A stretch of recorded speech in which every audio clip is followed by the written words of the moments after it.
we can achieve well-being as well as good health by looking to our cultural heritage. O iai, o ke ano wale no kano hana Hawaii, mai ke ano o ka mea ai a hana nui o ke kino I ke ala ke ia la ia ano paaloa o ka ohana a kaia ulu. He mea ia e ole I kaikai ke kanaka. Ua loa pono no he waihona ike la au lapa au ko'i loa.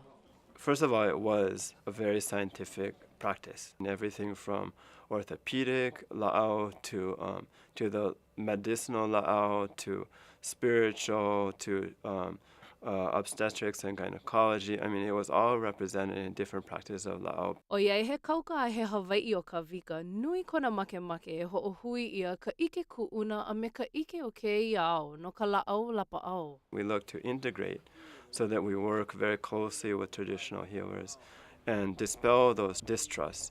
He mea la'au lapa au no o bula no leile ike o ia ike ano e no paha e no'o ia I ka la'au lapa au e ke kahi. Kahuna being a relatively negative term because everybody's afraid of a witch doctor, of a sorcerer.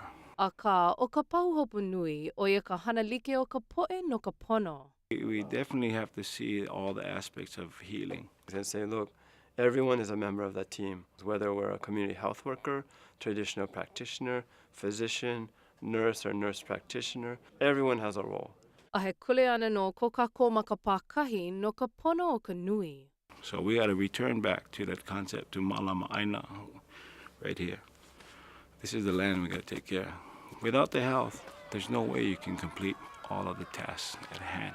O wau no ke o Amy Kalili no Sunrise, ma Hawaii News Now. Aloha.